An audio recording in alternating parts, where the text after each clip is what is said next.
que você diria sobre a influência da carta convite nisso, de como é visto pelo agente consular? Então, assim, apesar de não haver essa responsabilidade legal, né, do host, ainda assim, dependendo do caso que você, dependendo da sua solicitação de visto, ela não vai ser um documento que vai garantir a aprovação do visto, mas pode ser um documento muito importante nessa solicitação.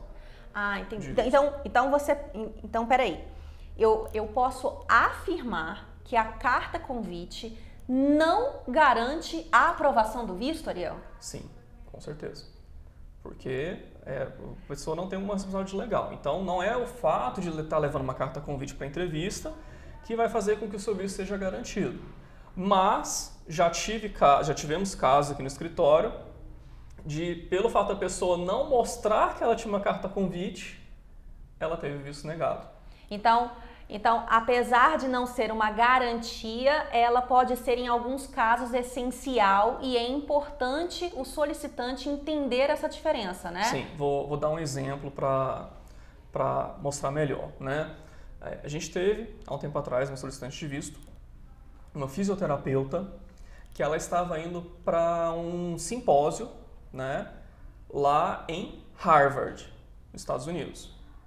Para quem não sabe, Harvard fica em Boston.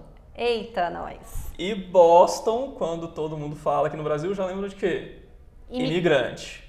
Né? Tem uma comunidade enorme de brasileiros que reside em Boston e, inclusive, o governo americano sabe disso. Sabe disso. Só que ela não informou no formulário dela a intenção de viagem, né, que estava indo para lá. E durante a entrevista, ela não chegou a mencionar isso.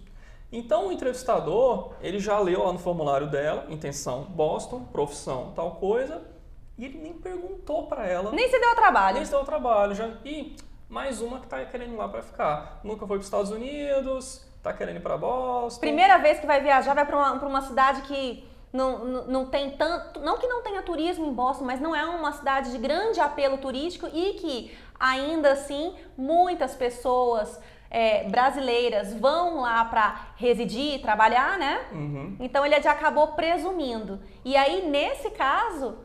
Depois que ela veio nos procurar... Aí ela teve visto negado, veio, procurou a nossa agência, achou a gente na internet, explicou, contou a história dela e eu perguntei, mas você não apresentou a carta que a Harvard te mandou do simpósio? Ela, não, nem passou pela minha cabeça, porque fiquei tão nervosa lá na hora e ele não entrou nesse assunto. Eu falei...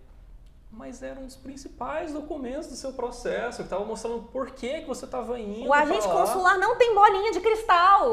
E aí... Mas é uma dúvida, assim, a gente pode, para nós que trabalhamos há tanto tempo com isso, né, pode parecer uma coisa assim, óbvia. Mas para quem está agora entrando aí no universo de requerimento de visto e procurando a documentação, pode não ser tão óbvio. E às vezes o solicitante, Ariel, ele acaba achando que o governo americano, o agente consular já olhou tudo previamente a fundo e a gente sabe que o governo americano espiona muita coisa.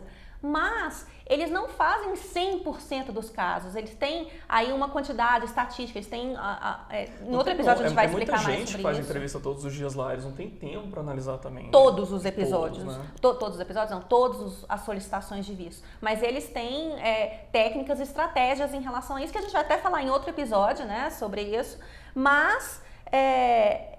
nesse caso, ao analisar, fazer uma reavaliação do caso dela, a gente viu que esse foi um dos aspectos mais importantes que faltou.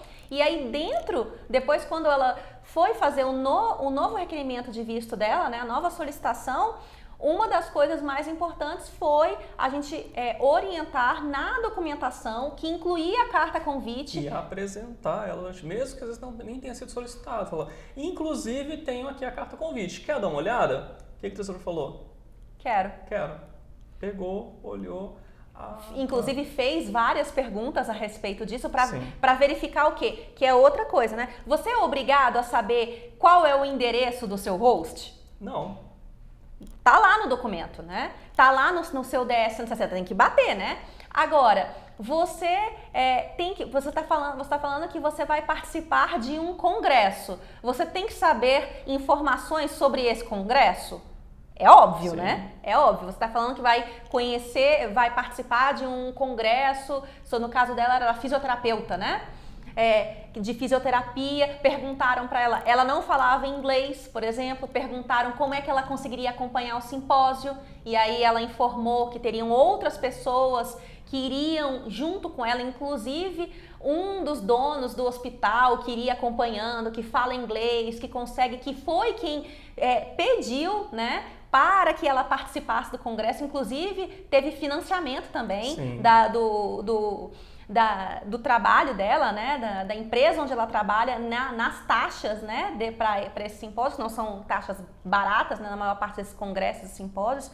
Então, olha só como a falta de uma informação vai gerando um efeito em cadeia de outros documentos, de outras informações que ficam faltando dentro do que está sendo especificado no formulário de solicitação de visto e que fazem diferença, né, na aprovação desse visto. E é por isso que eu disse, não é um documento que garante, mas foi um documento extremamente importante no caso dela, a carta convite.